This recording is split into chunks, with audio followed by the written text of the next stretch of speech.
बाउले एक साल त 45ले त बेचेको केजी 45 रुपियाँ केजी।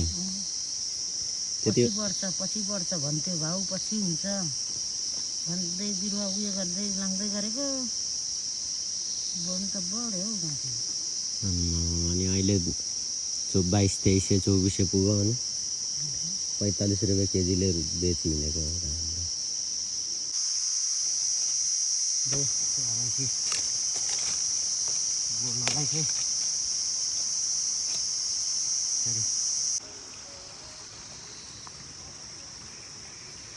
अलैँची चाहिँ यो पाराले फलेको हुन्छ है, दुम्सीले होला यो तरिकाले छोडाएर फेरि यसलाई भट्टी लाउनु पर्छ।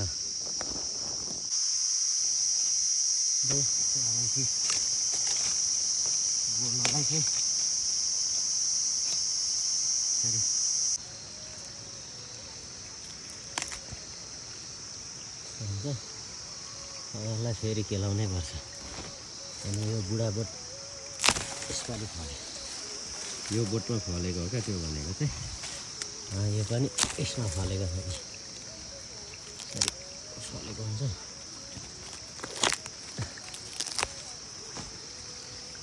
अब यो यसपालि फल्ने मुना अरे क्या यो चाहिँ।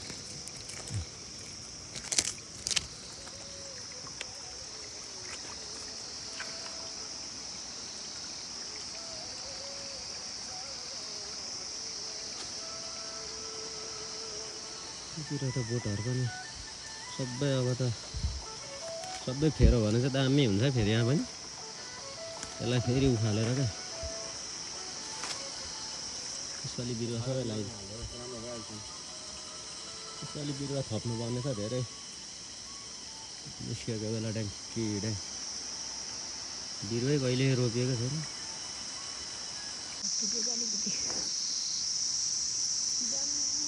र चाहिँ भट्टी नै यहाँ लाग्ने हिसाब किताबको हुनुपर्ने के बोट।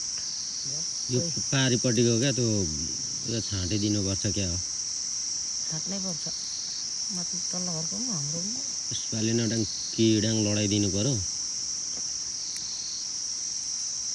त्यसरी रुख लडापछि चाहिँ फेरि एकचोटि राम्रो आफै सक्लिँदो रहेछ हामी। यो भित्रको कस्तो राम्रो भएको थियो नि, यताको रुख लडापछि त्यस्तै थियो। त्यसै गर्नुपर्छ। यो साइडको पनि त्यो यता ढल्केकोहरू सबै ढाल्नै पर्ने हो। अलिक मसिनै बिरुवा हुँदै अलैँची, फेरि अलैँची ठुलो झ्यापझ्याप भएपछि त किन्दैन होला उयो राम्रो थियो। यो मठारी यस्तो चाहिँ केले खाएको त? यो दुम्सीले खाएको होला हौ। दुम्सी हो कि मुसाको काम हो। मुसाले चाहिँ यस्तो किरिक्क पाऱ्यो, थुती खायो, डल्लै जानु। दुम्सीले होला यो तरिकाले छोडाएर फेरि यसलाई भट्टी लाउनु पर्छ। छन्द्रङ छन्द्रङ बजिन्जेल बज्ने खालको बनाउनु पर्छ अनि मात्रै। बज्ने नै बनाएन त्यो भक्कुको त त्यस्तै लगाएको त्यस्तै बनाउनु पर्छ। अलिअलि हाल्छ त्यसरी चाहिँ वेट चाहिँ हुन्छ, राम्रो चाहिँ हुँदैन।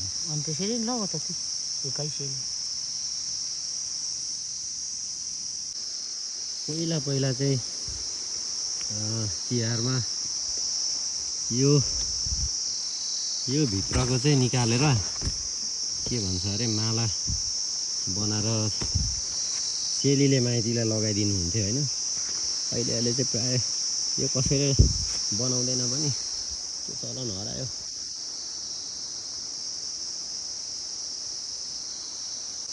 तिहारमा त धेरै त यस्तै फुट्टाको बनाउँछ नि आमा माला, रङहरू लगायो, कस्तो कस्तो बनायो।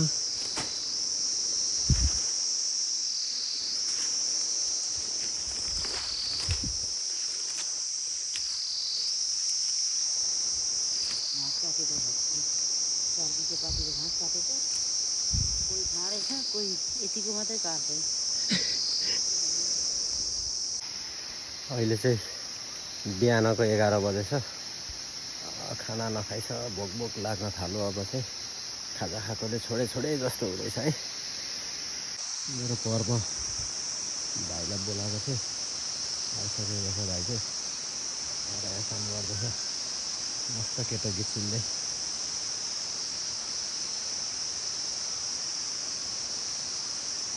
अब यो वारीको बगान चाहिँ 2 भाइले सकिन्छ कि भन्ने आशा गरेको हेर कति गरिन्छ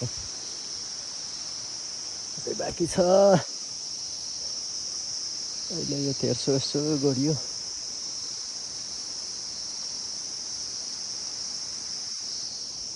अब यो ठाडो यसो निकालेर यता यस्तो छ तलसम्म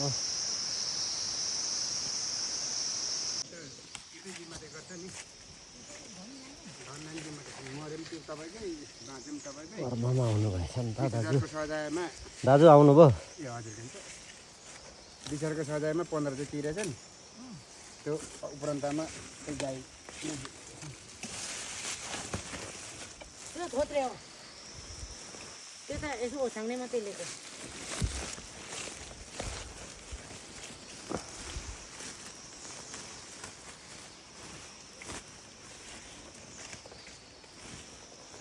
यति मजाले गोड्नुपर्छ क्या आमाले चाहिँ यसरी नै सबै गर्नु पाए त राम्रो हुन्छ होइन आमा आमा यस्तै गर भन्छ सबै छिनिकै बना फेरि सक्नु पनि 1-2 दिन लाग्दैन होला नि त मान्छे पनि अब राम्रो गरेपछि ढिलो हुन्छ ढिलो होस् राम्रो होस् यस्तो गोडाइ भन्छ हुँ त अनि कस्तो फुल हुन्छ फलाइ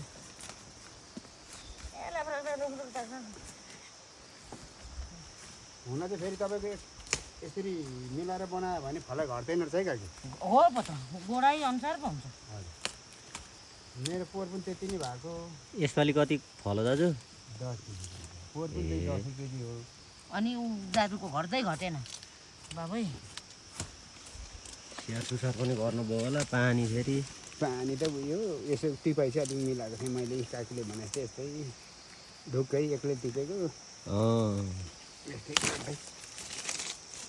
काम राम्रो भएछ हजुर पोहोर पनि त्यति नै भएको अहिले त्यति नै भयो अनि हाम्रो त पोहोरको जति त 100 पनि नहुने ल त अब म पनि सुरुवात गर्न थाल्नु पर्यो बौलाले लुगा ला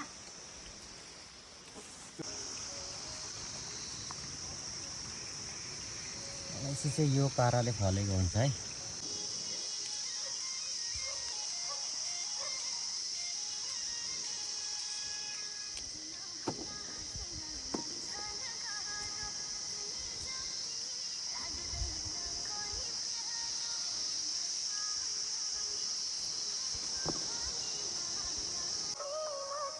यो चाहिँ हाम्रो आमाले चाहिँ के अरे यो कुहिएको जति चाहिँ यसरी भिन्दै फाल्टै छुट्याएर यसरी यो पुच्छर पुच्छर काटेर चाहिँ पछाडि भट्टीमा यत्तिकै लगाइदिनुहुन्छ क्या यो चाहिँ दामी यसरी फाल्टै फाल्टै बनायो यो राम्रो जति फाल्टै भयो अनि यो कुहिएको जति फाल्टै छुट्यायो अनि यसरी फेरि यसको पुच्छर जति काटी फाल्यो पछि भट्टी लाउँदाखेरि यसलाई नै पट्ट सुकाइदियो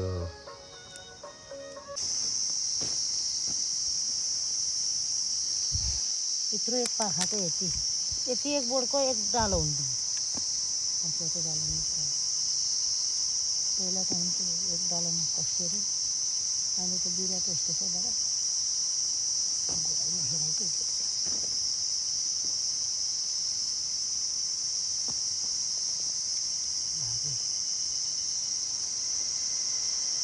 चाहिँ आमामा पहिला एक साल त एक बोटमा एक डालो 1.5 डालै आउँथ्यो त्यति बेला त कति थियो र केजीको त्यति बेला 80-90 त्यस्तै थियो होला केजीको बाउले एक साल त 45ले त बेचेको केजीको 45 रुपियाँ केजी पछि बढ्छ भन्थ्यो भाउ पछि हुन्छ भन्दै बिरुवा उयो गर्दै लाँदै गरेको बढ्नु त बढ्यो हौ गाँठी अनि अहिले 2200-2300-2400 पुग्यो अनि 45 रुपियाँ केजीले बेची हुनेको त्यति बेला त गाउँमा थिएन होला नि कसैको धेरै चाहिँ हाम्रैबाट फैलिएको होला बिरुवा जताततै रुपियाँ बोट जुन कलाम्पाको सबै हाम्रै घरको रिताम्पाको हाम्रै घरको खालि रुपियाँ बोटले दिएको सघाउनेमा होला कति सघाउनेमा तल भक्कु पर भक्कु सघाउँदै लाँदै धेरै जसो हाम्रै घरको छ नि एकचोटि 1600-1700 पुग्दा त नि अब मान्छेले त आमामा रोपेको धानबारी माथि नाना साइडले हौ त्यही गरेर त पर रोपेको त ठिकै भयो त अब अहिले मरो छैन अहिले त्यो चाहिँ अलिक सेप बढी पनि भयो जस्तो लाग्यो क्या मलाई चाहिँ सेप भएन सेप भयो पानी अलिक भएन जिनिसले जस्तो बोट्टै पिच्छे फन घुमाएकै आमामा कलेजी बारी हेर्नुपर्छ यस्तो झ्यास म्यासै छैन उखुलेर फालेर साप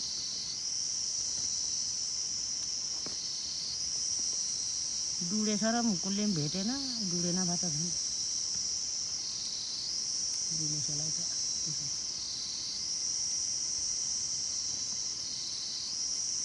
तिन दाजुभाइ मिलेर घर पनि बनाइहाल्यो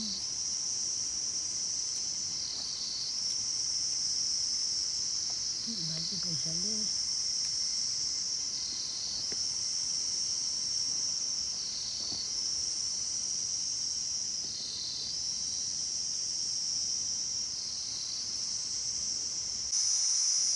यसरी फलेको हुन्छ यसको बुढाहरू तर यसपालि त फलेन नि होइन फलेन अघिल्लो साल जति भए पनि राम्रै हुन्छ यसपालि तर पोहोर जति त घट्दैन कि भन्छु पोहोर त्यही 46 केजी त भएको एक डेढ मन त्यस्तै कति थियो 1 मन 6 केजी भएको होला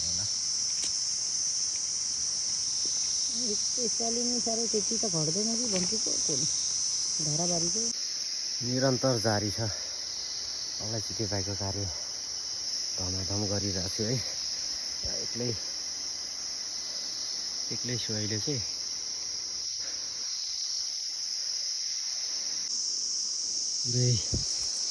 यो तरिकाले गोड्नुपर्छ नि त गोड्दा पनि यो मजाले गोड्न सकिनँ अलि हतार भयो हतार छ दसैँ भित्रिसक्यो अब भोलि छ फुलपाती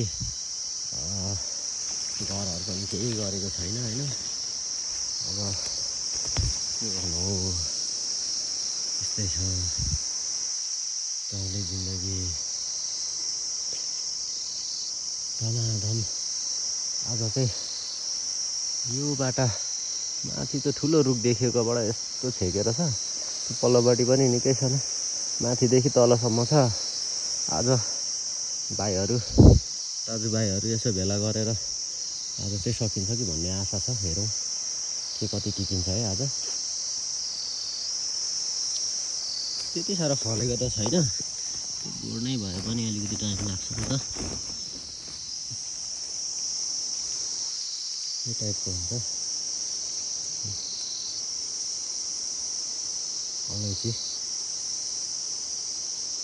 यसरी छोडाउने हो यो छोडाइसकेपछि यसको झन्झट काम धेरै छ अब यसलाई फेरि भट्टी लाउनुपर्छ म तपाईँहरूलाई यसको पनि भिडियो देखाउने नै छु अब अहिले चाहिँ टिप्नेको मात्रै कार्य हुँदाखेरि टिपेकै भिडियोहरू बनाइरहेको छु है अब 1-2 दिन 2-4 दिन अथवा दसैँ पछाडि हुन्छ होला लगभग भट्टी लाउँदा सुरु चाहिँ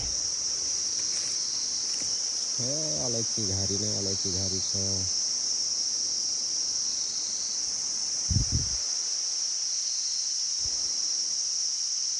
के अरे यो उत्तिस पनि पातलो छ त्यस्तो धेरै छैन मेरोमा चाहिँ केही काटियो ढालियो त्यही भएर पनि अहिले चाहिँ छैन अब यसपालिको लागि पनि अब अन्तिम हुँदैछ अलैँची टिपाइ फल्दा चाहिँ यसरी फल्नुपर्ने हो खासमा चाहिँ यसपालि चाहिँ यो बोट झ्याङै मरेकोले गर्दा दाना चाहिँ राम्रो भएन रहेछ फुल्नु त राम्रै फुलेको हो फुलै मरेको छ अलि त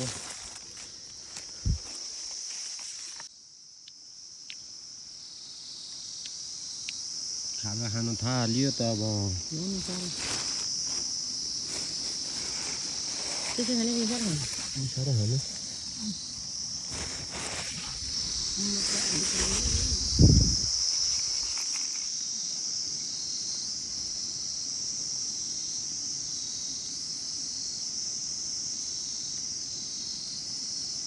अनि यो अब यसलाई फेरि यसरी छोडाउँदै यसरी राख्नुपर्छ। अब पुसाहरूले यो त राखेकोलाई फेरि अनि सुकाएर भट्टी लाउनुपर्छ अनि मात्रै हुन्छ अलैँची। के अरे आमा पुसाहरूले त पुसाहरूले त ल्याउँदै घोप्टाङ्दै अनि कुहेकै सब कुहाएन। त्यो फर्स्ट दिनमा टिपेको हर्नै नसकिसक्यो अरे अनि छोडाउनु अलग छुटाउनु पर्यो है गाडी। अगाडिको टिप्दै गर्ने पछाडिको कि होइन यसरी मात्रै जङ्गलमै टिपेको राम्रो लाग्यो छोडाको क्या छडाको त राम्रो एकैचोटि गएर माथि फेरिन्छ कि त भरे यो ठुङ्गा लगेर टिपिहाल्नु तुरुन्तै। म त घर ल्याए भए पनि आफैले भए पनि रातभरि लाएर पनि आफैले छोडाइसकेको। भोलिपल्टसम्म सकिहाल्नु पर्छ। बिहानसम्म सकिहाल्नु। डाँडाघरको त त्यसै छ। अहिले त मजाले भएछ पाकेछ यी हुर झर्छ। अहिले चाहिँ म यो मेरो अलैँची बगानभित्र छु। यत्रो यो पानी त खारे पानी यो पलाएको हो क्या यहीँ पलाएको। यत्रो पानी चाहिँ अलैँची बारीमै पलाएको छ क्या। यो पानी त यति चिसो छ नि फेरि पानी आम्मा। यो चाहिँ अर्कै वन अलैँची हो यो। यसको चाहिँ दाना पनि ठुलो हुन्छ। यो चाहिँ सानै फलेको रहेछ। यो फुल्नु पनि थालिसकेको छैन नि यस्तो ठुलो बिरुवा पनि होइन थियो।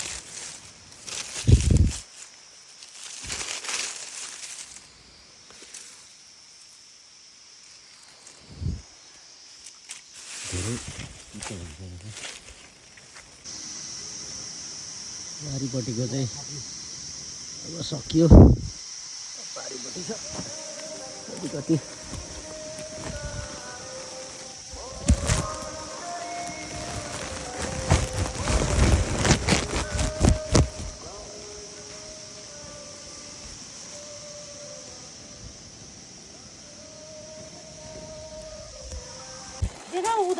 अब चाहिँ छुट्टी।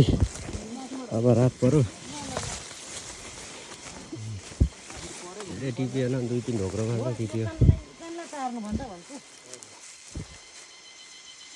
चाहिँ त्यहाँबाट काटेर जानु छ। आमा र दाजु चाहिँ झर्दै गर्नुहुन्छ।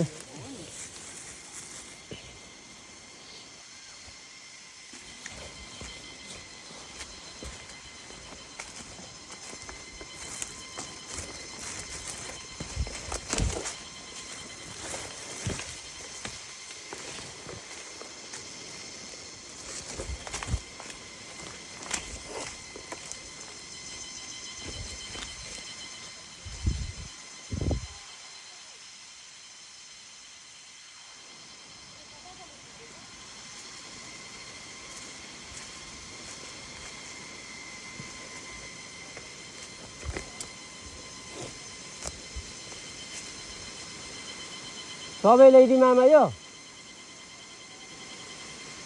भेडाको लागि घाँस यो झारेर गोगुन भन्छ यसलाई चाहिँ। यो गोगुन चाहिँ झारेर अब घाँसको लागि भनेर लानु पर्यो भनेर बसेको म चाहिँ। ल त आजलाई यति नै। फेरि अर्को भिडियोमा भेट्ने बाचा गर्दै बिदा लिन चाहन्छु। धन्यवाद। बाई।